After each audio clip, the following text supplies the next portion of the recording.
ಹಾಂ, ಅದೇ ತುಮಕೂರಲ್ಲಿ ಎಕ್ಸ್ಪ್ರೆಸ್ ಕೆನಾಲ್ ಅಂತೇಳಿ ಹೇಮಾವತಿ ಕೆನಾಲ್ನಿಂದ ಮೇನ್ ಕೆನಾಲ್ನಿಂದ ಡಿವಿಯೇಷನ್ ಮಾಡುವಂಥ ಒಂದು ಯೋಜನೆಗೆ ಸರ್ಕಾರ ಅನುಮೋದನೆ ಕೊಟ್ಟಿದೆ. ಆ ಕೆಲಸ ಪ್ರಾರಂಭ ಮಾಡುವಾಗ ಇವರೆಲ್ಲ ಹೋಗಿ BJPಯವರು, ಜನತಾದಳದವರು ಅದನ್ನು ತಡೆದಿದ್ದಾರೆ.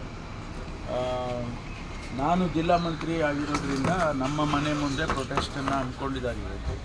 ಪ್ರೊಟೆಸ್ಟ್ ಮಾಡೋದು ಅವರ ಹಕ್ಕು, ಅದಕ್ಕೆ ನಾವೇನು ಪ್ರತಿಭಟನೆ ಮಾಡೋದಕ್ಕೆ ನಾವೇನು ಬೇಡ ಅಂತ ಹೇಳೋದಿಲ್ಲ.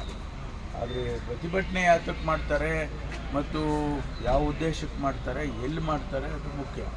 ನಮ್ಮ ಮನೆ ಮುಂದೆ ಮಾಡಿ ಪ್ರತಿಭಟನೆ ಮಾಡೋದರಲ್ಲಿ ಅರ್ಥವಿಲ್ಲ. ಸರ್, ಈಗ ವಾಲ್ಮೀಕಿ ಹಗರಣದ ವಿಚಾರವಾಗಿ CM ಮನೆ ಮುಂದೆ ಕೂಡ ಬಿಜೆಪಿ ಪ್ರತಿಭಟನೆ ಮಾಡ್ತಾ ಇದೆ, ರಾಜ್ಯಾದ್ಯಂತ ಪ್ರತಿಭಟನೆ ಕರೆ ಕೊಟ್ಟಿದೆ ಸರ್. ಇನ್ನೊಂದು ಗಂಭೀರ ಆರೋಪ ಮಾಡಿದೆ ಸರ್, ಬೇರೆ ರಾಜ್ಯಕ್ಕೆ ಹಣ ಟ್ರಾನ್ಸ್ಫರ್ ಆಗಿ ಫಂಡ್ ಮಾಡಿದ್ದಾರೆ ಅನ್ನುವಂಥ ಬಿಜೆಪಿ ಆರೋಪ. ಅದು ಈಗಾಗಲೇ ತನಿಖೆ ಆದೇಶ ಮಾಡಿದ್ದೇವೆ. ತನಿಖೆಯಲ್ಲಿ ಎಲ್ಲ ಗೊತ್ತಾಗುತ್ತೆ. ಈಗ ಒಂದು ಅಕೌಂಟ್ನಿಂದ, ಮೇನ್ ಅಕೌಂಟಿಂದ ಇನ್ನೊಂದು ಬ್ರ್ಯಾಂಚಿಗೆ ಟ್ರಾನ್ಸ್ಫರ್ ಮಾಡಿದ್ದಾರೆ ಅಂತ ಹೇಳಿ, ಅಲ್ಲಿಂದ ಈ ರೀತಿ 4-5 ಅಕೌಂಟಿಗೆ ಹೋಗಿದೆ ಅಂತ ಹೇಳ್ತಾ ಇದ್ದಾರೆ.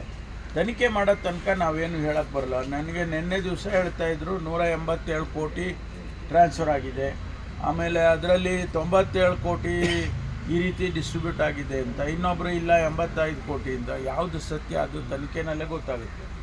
ಅಲ್ಲಿವರೆಗೂ ನಾವು ಕಾಯಬೇಕು. ಎಲ್ಲ ಸಚಿವರು ತಲೆದಂಡ ಆಗಲೇಬೇಕು ಅನ್ನುವಂಥ ಒತ್ತಡ ಬರ್ತಾ ಇದೆ ಸರ್. ಸರಿ, ಅವ್ರು ಹೇಳಿದರೆ ಅದಕ್ಕೆ ಬೇಕಲ್ಲ, ಏನಾದರೂ ಪುರಾವೆಗಳು ಬೇಕಲ್ವಾ? ಹಾಂ ಸರ್. ಅವ್ರು ಹೇಳಿದ್ದಾರೆ ಡೆತ್-ನೋಟ್ನಲ್ಲಿ ಸಚಿವರು ಮೌಖಿಕ ಆದೇಶ ಕೊಟ್ಟಿದ್ರು ಅಂತ ಡೆತ್-ನೋಟಲ್ಲಿದೆ ಅಂತ ಹೇಳಿದೆ. ನಾನು ನೋಡಿಲ್ಲ ಅದನ್ನು. ಅದನ್ನು ಎಕ್ಸಾಮಿನ್ ಮಾಡ್ತಾರೆ. ಡೆತ್-ನೋಟ್ಗಳಲ್ಲಿ ಪರಿಶೀಲನೆ ಮಾಡೋವರೆಗೂ ಅದನ್ನು ಸತ್ಯ ಅಂತ ಹೇಳ್ಕೊಳ್ಳೋವರೆಗೂ ಹೇಳಕ್ಕೆ ಬರೋದಿಲ್ಲ. ಕೆಲವು ಸಂದರ್ಭದಲ್ಲಿ ಡೆತ್-ನೋಟ್ಗಳು ತಕ್ಷಣ ಸಿಗ್ತವೆ, ಕೆಲವು ಸಂದರ್ಭದಲ್ಲಿ ಆಮೇಲೆ ಸಿಗ್ತವೆ, ಕೆಲವರು ಆನಂತರ ಡೆತ್-ನೋಟ್ಗಳು ಬರೆದಿಟ್ಟಿರೋ ಉದಾಹರಣೆಗಳು ಕೂಡ ಬೇಕಾದಷ್ಟಿದೆ. ಅದರಿಂದ ಡೆತ್-ನೋಟನ್ನು ಪರಿಶೀಲನೆ ಮಾಡಿ ಅದರಲ್ಲಿ ಯಾವ ರೀತಿ ಸತ್ಯಾಸತ್ಯತೆಗಳಿದೆ ಅನ್ನೋದನ್ನು ತಿಳ್ಕೊಂಡು ಮುಂದುವರಿತಾರೆ. KS ಈಶ್ವರಪ್ಪ ಅವರ ವಿರುದ್ಧನೂ ಕೂಡ 2021ರಲ್ಲಿ ಇಂಥದ್ದೇ ಒಂದು ಆರೋಪ ಕೇಳಿಬಂದಿತ್ತು. ಅವತ್ತು ಕಾಂಗ್ರೆಸ್ ಪಕ್ಷ ವಿಪಕ್ಷ ಹೌದು, ರಾಜೀನಾಮೆ ಪಡೆಯೋದ್ರಲ್ಲಿ ನೀವೆಲ್ಲ ಸಕ್ಸಸ್ ಆಗಿದ್ರಿ. ಅಂಥದ್ದೇ ಒಂದು ಸ್ಟ್ರಾಟಜಿ ಈಗ BJP ಮಾಡ್ತಾ ಇದ್ದಾರೆ. ಅವ್ರು ಮಾಡ್ತಾ ಇದ್ದಾರೆ. ನಾನು ನಿನ್ನೆನೂ ಹೇಳಿದ್ದೇನೆ, ಈಶ್ವರಪ್ಪನವ್ರದ್ದು ಇದನ್ನು ಕಂಪೇರ್ ಮಾಡಬೇಡಿ. ಈಶ್ವರಪ್ಪನವ್ರದ್ದು ಅವ್ರದ್ದು ಹೆಸರಿತ್ತು ನೇರವಾಗಿ, ಇಲ್ಲಿ ಆ ಥರ ಇಲ್ಲ. ಆದ್ದರಿಂದ ತನಿಖೆಯಲ್ಲಿ ಆ ರೀತಿ ಕಂಡು ಬಂದರೆ ಅದು ಬೇರೆ ವಿಚಾರ ಆಗ್ತದೆ. ಅಲ್ಲಿವರೆಗೂ ಕಾಯಬೇಕಲ್ಲ. ನಾವು ಮಾಡಿದ್ದು ಅಂತೇಳಿ ಅವರು ಮಾಡಿದರು ಅಂತಂದರೆ ಆ ರೀತಿ ಆಗೋದಿಲ್ಲ. ಅದು ಸರ್, ಪ್ರಜ್ವಲ್ ರೇವಣ್ಣ ನಾಳೆ ಬರ್ತಾರಾ ಸರ್? ಇವತ್ತು ಮಧ್ಯರಾತ್ರಿ ಬರ್ತಾರೆ ಅಂತ ಇದೆ, ಟಿಕೆಟ್ ಮಾಡಿದ್ದಾರೆ ಅಂತೇಳಿ ಮಾಹಿತಿ ಇದೆ. ಅವರು ಬರ್ತಾರೆ ಅಂತೇಳಿ ನಮ್ಮ SIT ಅವರು ಎಲ್ಲ ತಯಾರಿಗಳು ಮಾಡ್ಕೊಂಡಿದ್ದಾರೆ. ಅವ್ರು ಬಂದರೆ ಲೀಗಲ್ ಪ್ರೋಸೆಸ್ ಏನಾಗಬೇಕು ಅದೆಲ್ಲ ಪ್ರಾರಂಭ ಆಗುತ್ತೆ. ಸರ್, SIT ಅವರು ಹಂಗೇರಿಯ ಇದು ಅಲ್ಲಿಂದ ವಿಡಿಯೋ ರಿಲೀಸ್ ಮಾಡಿರೋದು ಅನ್ನೋದು ಪತ್ತೆ ಹಚ್ಚಿದಾರಂತೆ. ಯಾಕೆ ಸರ್ ಅರೆಸ್ಟ್ ಮಾಡೋದಕ್ಕೆ ಮುಂಚೆನೇ ಪ್ಲಾನ್ ಮಾಡ್ಕೊಂಡು ಹೋಗಿ ಅರೆಸ್ಟ್ ಮಾಡ್ಬೋದಾಗಿತ್ತಲ್ಲ? ನಾವಲ್ಲಿ ಹೋಗಿ ಅರೆಸ್ಟ್ ಮಾಡಂಗಿಲ್ರಿ. ಯಾರು ಹೇಳಿದ್ದು ನಿಮಗೆ? ನಾವು ಹೋಗಿ ಅಲ್ಲಿ ಅರೆಸ್ಟ್ ಮಾಡಿ ಹೇಳ್ಕೊಂಬಂದ್ಬಿಡ್ಬೋದು. ಕೇಂದ್ರ ಸರ್ಕಾರ ಸಪೋರ್ಟ್ ತೊಗೊಬೋದಾಗಿತ್ತಲ್ಲ? ಇಲ್ಲ, ಅವ್ರು ಮಾಡೋಕ್ಕೆ ಬರೋದಿಲ್ಲ. ಕೇಂದ್ರ ಸರ್ಕಾರನೂ ಕೂಡ ಯಾರನ್ನೂ ಕಳಿಸಿ ಅರೆಸ್ಟ್ ಮಾಡಿಸ್ಕೊಂಡು ಕರ್ಕೊಂಬರೋದಕ್ಕೆ ಆಗೋದಿಲ್ಲ. ಇಂಟರ್ಪೋಲಿಗೆ ಹೇಳಿರೋದು ಉದ್ದೇಶನೇ ಅದು. ಇಂಟರ್ಪೋಲ್ಗೆ ಹೇಳಿ ಇಂಟರ್ಪೋಲಿಂದ ಬ್ಲೂ ಕಾರ್ನರ್ ನೋಟಿಸ್ ಹಾಕಿ ಅದಕ್ಕೆಲ್ಲ ಪ್ರೊಸೀಜರ್ ಇದೆ. ಈಗ ನಾವೆಲ್ಲ ಹೋಗಿ ನೆಲಮಂಗಲದ ಹತ್ರ ಹೋಗಿ ಹೇಳ್ಕೊಂಬತ್ತೀವಲ್ಲ, ಹಂಗೆ ಮಾಡೋಕ್ಕಾಗಲ್ಲ. ಹಂಗೆ ಮಾಡೋಕ್ಕಾಗೋದಿಲ್ಲ ಸರ್. ಅವರೇ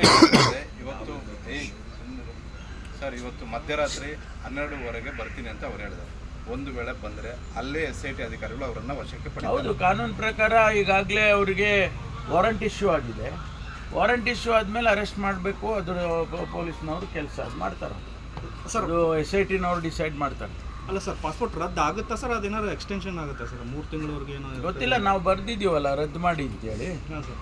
ಅದು ರದ್ದು ಮಾಡೋದಕ್ಕೆ ಈಗ ಇಲ್ಲಿನ ಲೀಗಲ್ ಪ್ರೊಸೆಸ್ ಏನಾಗುತ್ತೆ ಅದು ನೋಡಿಕೊಂಡು ರದ್ದು ಮಾಡ್ಬೋದು. ರದ್ದು ಮಾಡ್ತೀವಿ ಅಂತ ಹೇಳಿದಾರಲ್ಲ, ಎಕ್ಸ್ಟರ್ನಲ್ ಅಫೇರ್ಸ್ ಮಿನಿಸ್ಟ್ರೇ ಹೇಳಿದ್ದಾರೆ. ನಾವು ಈಗ ಪತ್ರ ಬಂದಿದೆ, ನಾವು ಪ್ರೊಸೆಸ್ ಸ್ಟಾರ್ಟ್ ಮಾಡಿದ್ದೀವಿ ಅಂತೇಳಿ ಅವರೇ ಹೇಳಿದ್ದಾರೆ.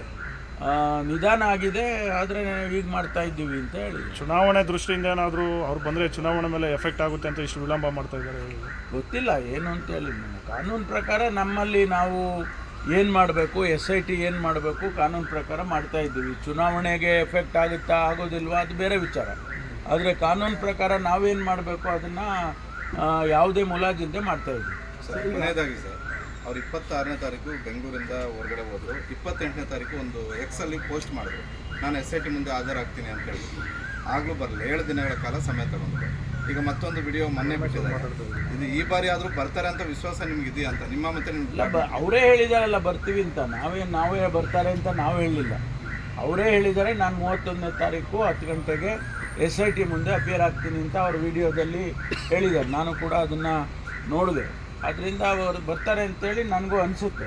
ಯಾಕೆಂದರೆ ಈಗಿನ ಡೆವಲಪ್ಮೆಂಟ್ಸು ಬರಲೇಬೇಕು. ಬರಲಿಲ್ಲ ಅಂತಂದರೆ ಪ್ರಾಸೆಸ್ ಮುಂದುವರಿಯುತ್ತೆ. ಪಾಸ್ಪೋರ್ಟ್ ಕ್ಯಾನ್ಸಲ್ ಮಾಡೋದು, ಆಮೇಲಿಂದ ಇಂಟರ್ಪೋಲ್ನವರಿಗೆ ಮತ್ತು ತಿರ್ಗಾ ನಾವು ರಿಕ್ವೆಸ್ಟ್ ಮಾಡ್ತೀವಿ. ಅಂದರೆ ಥ್ರೂ CBI ನಾವು ನೇರವಾಗಿ ಸ್ಟೇಟ್ ಗೌರ್ಮೆಂಟ್ ಮಾಡೋಕ್ಕೆ ಬರೋದಿಲ್ಲ. Through government of India agencies ಮಾಡ್ತೀವಿ. ಸರ್ ಈಗ ಫೈನಲ್ ಆಯ್ತಾ ಸರ್? ಈಗ ದೆಹಲಿಯಿಂದ ಯಾರು ಹೈಕಮಾಂಡ್ ನಾಯಕರು ಫೋನ್ ಮಾಡಿ